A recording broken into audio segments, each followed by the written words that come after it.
Bien, bonjour monsieur Jack McWells. Bonjour Rogers. Je suis très honoré que vous ayez accepté notre invitation pour revenir sur ces élections qui malheureusement n'ont pas abouti en votre faveur. Ma première question, Jack McWells, comment vivez-vous cette défaite? Écoutez, c'est comme pour de nombreux Américains, comme pour de nombreux habitants de San Andreas, c'est une nouvelle dévastative, pardon, dévastatrice. J'en perds mes mots. Dévastatrice. C'est ça, ça touche à mes sentiments, ça me touche profondément, ça me J'imagine. touchera encore pendant longtemps. Euh, Ça touche à beaucoup de personnes qui se sont battues euh, pour pour notre vision du monde, pour notre vision de l'Amérique. Euh, c'est une nouvelle que nous n'attendions pas. C'est quelque chose de totalement inattendu qui s'est passé de l'annonce des résultats. Euh, c'est troublant pour moi et pour de nombreuses personnes qui m'entourent. J'imagine. Est-ce que vous avez eu le temps justement de vous poser, d'analyser ce qui a peut-être failli dans votre campagne? Est-ce que vous avez eu des retours peut-être de citoyens qui vous ont parlé? Oui, bien sûr, j'ai dû le faire. J'ai dû me poser, j'ai dû prendre le temps de comprendre qu'est-ce qui allait se passer. J'ai dû prendre le temps de comprendre comment j'allais devoir agir et comment toutes les personnes qui m'ont soutenu et m'ont suivi allaient devoir agir également. C'est pourquoi je n'ai pas immédiatement réagi après l'annonce des résultats à 15 heures ce dimanche. Mhm. C'est pourquoi mon discours a été de nombreuses fois poussé jusqu'à l'heure de 22h30. Euh, Mon discours, j'ai dû l'écrire pendant ces nombreuses heures. Je n'avais pas de discours de défaite qui était prévu. Vous Euh, étiez persuadé d'emporter ces élections. Mais comme beaucoup de personnes, même de nombreuses personnes ayant voté pour mon opposant Ryan Hicks, même de nombreuses personnes le soutenant, étaient persuadées que j'allais gagner. C'est une, une nouvelle qui était totalement inattendue Alors, et beaucoup de gens pensaient que la victoire allait venir en ma faveur. ce n'était pas le cas la veille des résultats, puisque nous avions animé une spéciale qui, en collaboration avec l'Institut de sondage Lapsus, montrait clairement, déjà dessinait la victoire de Ryan Hicks. Écoutez, l'Institut de sondage Lapsus est un institut auquel aussi bien le Parti démocrate que le Parti républicain a très peu fait confiance. Euh, Pour autant, ils ne se sont pas c'est- trompés pour le coup. pour cette fois-ci, ils ne se sont pas trompés, mais les instituts de sondage et de prédiction auxquels nos institutions ont d'autant plus fait confiance ces derniers temps, ce sont les instituts de sondage 538 et LTE. euh, qui avait prédit la victoire de mon frère il y a de ça plus d'un an, qui avait prédit sa réélection, qui avait prédit l'élection de Carter, qui avait prédit l'élection de Kinley avec une marge de 70 à 80%, enfin avec un taux de vote de 70 à 80%. Ce sont deux instituts de sondage qui sont suivis par aussi bien le Parti démocrate que le Parti républicain. Et il est vrai que l'Institut Lapsus n'a pas ma confiance et n'a pas eu la confiance euh, des électeurs et du Parti démocrate cette fois-ci. Euh, Parce que ça n'allait pas dans Même votre s'il sens. donnait... Pardon? Non, non, non, non. Regardez, le Parti démocrate croyait au sondage de LTE 538 il y a de ça 4 mois lorsque il donnait euh, Bill Kinley gagnant à 75% face à Gloria Nicole. Pourtant, Bill Kinley, nous le savons, fait partie du Parti républicain. Donc, ça n'a rien à voir avec le fait que ça n'aille pas dans mon sens. C'est seulement une histoire de professionnalisme et une histoire de savoir prouver dans l'histoire. Ils ont su le prouver, ces deux instituts de sondage. Pour le moment, l'Institut Lapsus n'a su prouver son efficacité que pour cette élection-ci. Eh bien, effectivement, ils ne se sont pas trompés. Nous leur avons personnellement accordé notre confiance. Par rapport à ce que vous nous disiez sur les instituts que vous plébiscitez, est-ce que LTE avait fait un pronostic avant les scrutins? LTE n'avait pas fait de pronostic cette fois-ci, mais 538 en avait fait un, et ceci me donnait gagnant avec 55% des suffrages. Comme quoi, effectivement, la roue tourne. Les instituts autrefois brillants peuvent des fois Bien défaillir. sûr, des fois défaillir et des fois se tromper. Voilà. J'en suis totalement d'accord. Est-ce que vous diriez que votre campagne a peut-être été handicapée par le soutien de Gloria Nicole ou de personnalités plus sulfureuses comme l'ancien gouverneur Donovan Carter? Alors non, je pense que le soutien indéfectible de mes chers amis Gloria Nicole, Donovan Carter et même Mia Charleston ont permis d'être un tremplin pour cette élection. Euh, Donovan Carter a été un grand gouverneur. Il a su mettre en place de nombreuses choses. Il a su faire avancer notre État dans la bonne direction. Il a été le premier gouverneur noir de notre État et le Parti démocrate, moi-même et tous les habitants de San Andreas en sont très fiers. Gloria Nicole est une femme brillante qui a su prouver que euh, être une femme n'était pas un défaut dans le monde politique et qu'être une femme ne pouvait pas, n'allait pas de pair avec ralentir les institutions. Gloria Nicole fait un travail très remarquable à la mairie de Los Santos. Je suis très très fier qu'elle m'ait succédé au poste de maire et je pense qu'elle aurait fait une grande lieutenant-gouverneur. Gloria Nicole, qui, rappelons-le, s'était présentée aux dernières élections face au gouverneur élu Bill Adam Kinley, et avec un score très très faible pour une candidate démocrate. Donc est-ce que le fait de la choisir en tant que lieutenant-gouverneur auprès de vous était une bonne stratégie? Alors oui, mais Madame Nicole a été battue par Bill Adam Kinley, c'est vrai. Euh, Elle n'a pas réussi à rassembler suffisamment de voix que pour être élu gouverneur de San Andreas ici en mai dernier. Euh, Cependant, la, le système a fait et les temps ont fait que déjà trois mandats de gouverneurs démocrates avaient été réalisés auparavant. Les habitants de San Andreas voulaient du changement. Madame Nicole a tardé à proposer sa candidature, a tardé à proposer son programme, Ce qui est un euh, peu votre cas également. ce qui a été mon cas également, oui, et ce qui m'a peut-être causé la victoire, coûté la victoire. Euh, donc Madame Nicole, je pense, aurait pu gagner, aurait pu rassembler un nombre suffisant d'électeurs, mais n'a pas réussi à le faire cette fois-là. Et je pense que nous aurions été capables de le faire cette fois-ci, et que nous aurions très bien pu gagner cette élection à deux, et avec tout le Parti démocrate. Alors effectivement, nous avions interrogé avec mon collègue Rex Wayne au sortir des bureaux de vote plusieurs citoyens venant d'effectuer leur devoir de citoyen précisément. Et l'un d'eux nous avait confié à la sortie du bureau de vote de Sandy Shores avoir voté Ryan Hicks parce qu'il ne supportait plus la politique politicienne des gens très établis dans la politique et vouloir plutôt apporter sa voix à quelqu'un qui n'est pas de ce sérail. Est-ce que c'est quelque chose que vous comprenez? Est-ce que vous pensez que plusieurs électeurs ont eu la même intention, ce qui vous a potentiellement coûté votre victoire? Écoutez, je respecte totalement cette décision et cette démarche de vouloir voter pour quelqu'un qui n'a jamais fait partie du monde politique. Ryan Hicks n'a pas d'expérience dans le monde politique, nous le savons très bien. Nous verrons ce que ça va donner. Donald Trump n'avait pas d'expérience dans le monde politique, nous avons vu ce que ça a donné. J'espère que Ryan Hicks pourra se montrer digne du poste de gouverneur et de la confiance que les habitants de San Andreas lui ont faite, lui ont donné, lui ont octroyé même. Euh, je pense que oui, c'est respectable, oui, c'est compréhensible de vouloir changer, de vouloir faire tourner la roue, de vouloir accorder notre confiance à quelqu'un qui ne fait pas partie de la politique.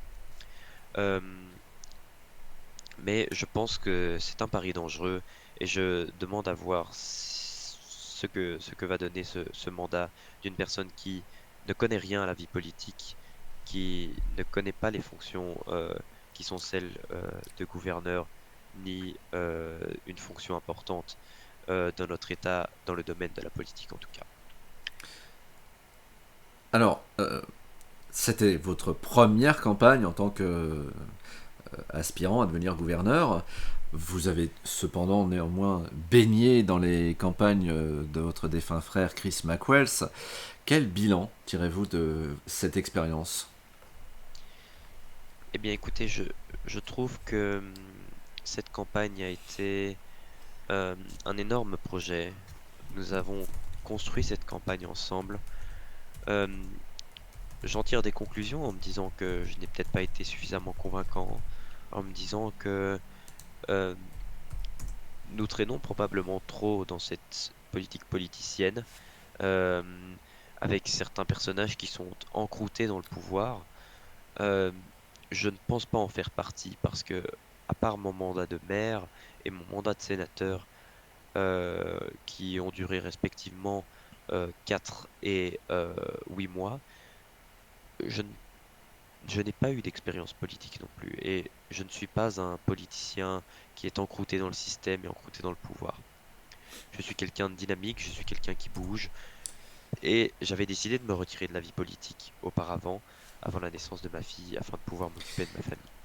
J'ai senti ce besoin du Parti démocrate et de l'État de San Andreas d'avoir un nouveau candidat, un nouveau visage pour le Parti démocrate. Donc je me suis présenté. Alors, néanmoins, est-ce que vous ne pensez pas, et est-ce que vous n'avez pas perçu, chez une partie de la population, peut-être un ras-le-bol de la dynastie McWells? Alors, non, je ne pense pas, non. Je ne pense pas qu'il y ait un ras-le-bol de la dynastie McWells à partir du moment où mon frère a été gouverneur, il a été réélu gouverneur, mon frère a été assassiné, mon frère est décédé dans ses fonctions en faisant un travail qui était incroyable pour notre État, un travail pour lequel je pense nous ne l'aurions jamais suffisamment remercié. Notre famille ne fait pas partie de la politique américaine. Nous ne sommes pas la famille Clinton, nous ne sommes pas la famille Bush, nous ne sommes pas la famille Obama, nous ne sommes pas la famille Trump non plus. Nous, nous avons lancé nous-mêmes nos projets. Notre père ne faisait pas partie de la politique, notre grand-père non plus. Mon frère s'est lancé en politique, j'ai décidé de suivre le mouvement. Mais la famille McWells n'est pas une dynastie en politique. La famille McWells a présenté le renouveau, a voulu donner un air plus frais à la politique et changer et sortir de cette politique politicienne comme Ryan Hicks l'appelle. Mhm. Maintenant que, effectivement, vous n'avez plus le poste de maire de Los Santos, que vous n'avez donc pas été élu gouverneur, comment exister dans la sphère politique de San Andreas? Écoutez, je suis actuellement un militant comme un autre, une grande figure du Parti démocrate. Je continuerai à me battre Vous pour... restez engagé en politique? Je reste engagé en politique, bien sûr. Je reste engagé en politique, je continue à militer contre le bannissement de l'avortement, contre toutes ces manipulations du Parti républicain et des autres petits partis de droite à extrême droite qui sont nocives pour notre État, qui sont nocives au-delà de ça pour notre démocratie. Je continue à dire que je suis contre Donald Trump et contre tout ce qu'il a pu faire contre notre pays. Donc oui, je reste engagé en politique. Non, je n'ai pas de mandat actuellement. Je ne suis pas en fonction. Mais j'ai mon travail de mon côté. Je travaille dans le domaine privé et dans la sphère politique. Qui sait, un jour, je ferai peut-être une réapparition pour tenter de décrocher un mandat, mais pas maintenant. Alors c'était effectivement la question que j'allais vous poser. Est-ce que vous songez d'ores et déjà à vous présenter aux prochaines élections gouverneurales? Actuellement, ce n'est pas la question. Actuellement, il s'agit de voir ce qui va être fait par le gouvernement qui va être mis en place dès ce 30 septembre. Il s'agit de voir comment nous allons réagir, comment le peuple va réagir face aux nouvelles idées, face à ce que va apporter le gouvernement X. Euh, mais pour le moment, ce n'est pas la question de savoir. Je n'y ai même pas encore pensé. Et je pense que je ne sais pas si c'est une bonne idée d'y penser déjà maintenant, alors que d'autres problèmes sont à envisager. Lesquels? Mais écoutez, les problèmes, par exemple, du bannissement de l'avortement, les problèmes de l'écologie, euh, les problèmes de l'interdiction d'enseigner des thématiques LGBTQIA+. Je pense que tous ces problèmes, tous ces thèmes euh, sont à prendre au sérieux et nous devons de réagir, nous en tant que citoyens. Vous allez vous Euh, battre pour faire entendre vos idées et contrer peut-être celles bien sûr, du gouverneur élu? bien sûr, parce que le gouverneur élu soutient ce bannissement de l'avortement, soutient ce retrait euh, du droit d'enseigner les valeurs et les thématiques LGBT. Euh, c'est c'est vraiment dévastant pour notre État, c'est vraiment horrifiant pour notre État de voir que des personnes comme ça peuvent encore décrocher le pouvoir. Donc oui, je continuerai à me battre avec le Parti démocrate et avec toutes les personnes qui veulent nous rejoindre. Très bien. Dans l'immédiat, quels sont vos projets? Pas forcément politiques. Mais j'ai une famille, je dois m'occuper de ma famille, je dois continuer à bâtir mes projets privés, qui soient familiaux ou professionnels. Euh, j'ai euh, j'ai pour projet de peut-être pourquoi pas écrire des mémoires. Je mais je pense tout d'abord sérieusement à m'occuper de ma famille, car c'est sûrement quelque chose que j'ai trop peu fait ces derniers temps. Vous en étiez notamment occupé lorsque vous avez euh, démissionné de vos fonctions de maire. C'était précisément dans ce but. Oui, tout à fait. Et c'est tout à votre honneur. Mais je vous en remercie, mais je ne considère pas euh, ma candidature à la gouverneurale de septembre comme une erreur de ma part, parce que ce n'est pas une erreur pour notre pays, ce n'est pas une erreur pour notre parti, ce n'est pas une erreur pour nos idées et pour ce pourquoi nous nous battons, mais je le conçois, c'était une erreur du point de vue familial. C'est une erreur que j'ai dû commettre, que je ne regrette pas d'avoir commis, mais que j'aurais préféré ne pas devoir commettre pour ma famille. Est-ce que, pour finir, vous auriez un mot d'encouragement à l'égard du gouverneur élu Ryan Hicks? Écoutez,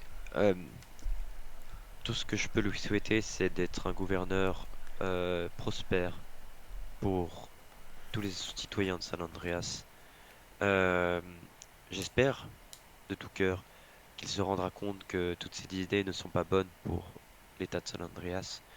J'espère qu'il continuera le travail que nos prédécesseurs démocrates, gouverneurs, que ce soit McWells ou Carter, avaient commencé.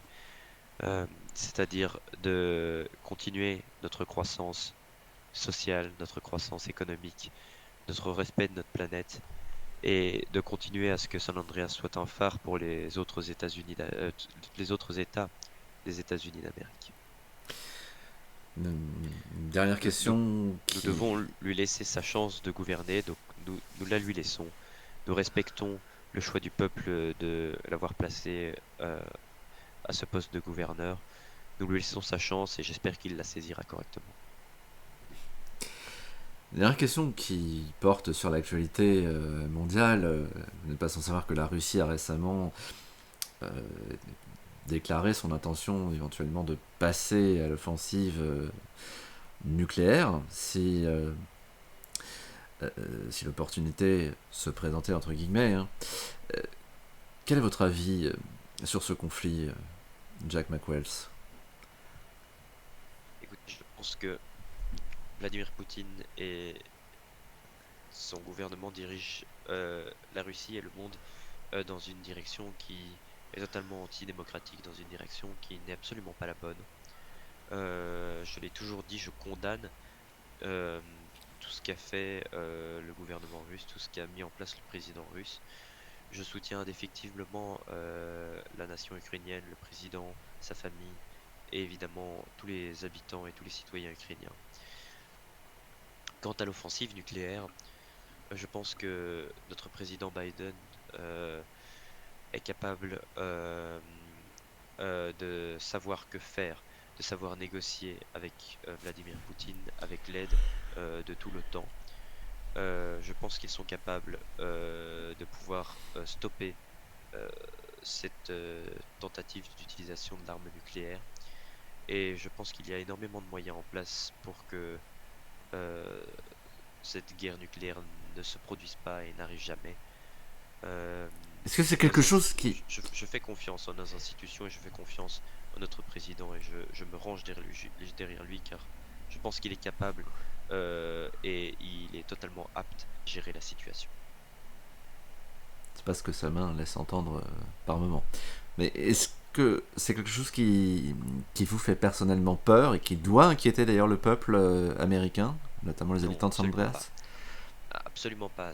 Cette guerre ne doit pas inquiéter les habitants de San Andreas ni les habitants des États-Unis d'Amérique, car elle ne nous menace pas directement. Nous ne sommes pas menacés par l'arme nucléaire, nous ne sommes pas menacés par la Russie, parce que nous sommes bien plus forts que les États-Unis, que la Russie, pardon. Nous sommes bien plus forts unis avec l'OTAN, unis avec euh, le traité de l'Amérique du Nord. Nous sommes bien plus puissants que la Russie seule. La Russie est seule, la Russie restera seule, et nous nous battrons jusqu'au bout, euh, quitte à ce que Vladimir Poutine doive se mettre de côté et à ce qu'un pouvoir démocratique puisse se mettre en place enfin en Russie. Est-ce que vous pensez que Joe Biden gère correctement la situation? Bien sûr, bien sûr. Joe Biden est un... Est-ce qu'il faut d'ailleurs dialoguer avec le président russe? Bien sûr, il faut dialoguer avec le président russe, il faut pouvoir entrer en contact, il faut pouvoir maintenir un contact et maintenir une main mise sur la situation. Nous devons pouvoir montrer que nous contrôlons la situation, ce qui est le cas. Nous devons pouvoir montrer au président russe que nous ne rigolons pas avec l'arme nucléaire, que nous ne rigolons pas avec cette guerre et avec la situation, qu'elle soit économique ou sociale dans le monde. Nous devons donc pouvoir garder cette main mise sur la situation afin de montrer à la Russie que nous contrôlons la situation et que eux ne gèrent rien. Très bien. Une toute dernière question qui nous vient de la régie et qui nous ramène sur le sol de San Andreas où des postes manquent dans la justice, que ce soit en tant que juge ou procureur. Est-ce que ce sont des fonctions qui vous tenteraient personnellement, Monsieur McWells? Écoutez, j'ai été avocat, euh, je ne le suis plus. J'ai bâti toute ma vie sur du business, sur l'immobilier, sur le secteur bancaire. Euh, je pense qu'actuellement, ce n'est pas quelque chose qui m'intéresse euh, de reprendre un poste, que ce soit de juge ou de procureur, car je Procureur général pense, notamment, puisque... je ne pense pas être apte pour le moment à pouvoir prendre ces fonctions. Après, qui sait, dans quelque temps, le serai-je peut-être, euh, pour pouvoir rendre service à mon État. Euh, mais avant tout, il faudrait que je me reforme à l'idée de reprendre un poste en justice. Très bien. Eh bien écoutez Jack McWells, je vous remercie d'avoir accepté notre invitation et d'avoir répondu à toutes nos questions. Je n'ai plus qu'à vous souhaiter une C'est- bonne continuation dans les fonctions qui sont vôtres. Et c'était un grand plaisir. Merci à vous, Stanley. Merci à la régie de Visual News pour cette interview. Ben, avec grand plaisir, et sachez que vous êtes le bienvenu sur notre plateau dès que vous le souhaitez. Hein, Merci beaucoup, Stanley. Ça me fait vraiment très plaisir d'avoir été invité aujourd'hui et d'avoir pu échanger avec vous et donc avec les citoyens de San Andreas sur ce sujet délicat qui est cette élection et qui a pu en choquer certains, en troubler d'autres. C'était Et effectivement qui, l'occasion de vous adresser oui, effectivement à nos tout à téléspectateurs. fait. Et qui m'a moi-même troublé, moi-même rendu très triste. C'est une tristesse qui est très profonde et qui restera pour un certain temps. Mais je peux promettre à tous les habitants de San Andreas que le Parti démocrate est toujours là, que je suis toujours Merci, là Monsieur et que McWells. nous nous battrons toujours pour ce que nous voulons pour les États-Unis d'Amérique. Merci, Monsieur McWells. C'était Stanley Merci à vous. Rogers pour Weasel News. À très bientôt sur notre antenne.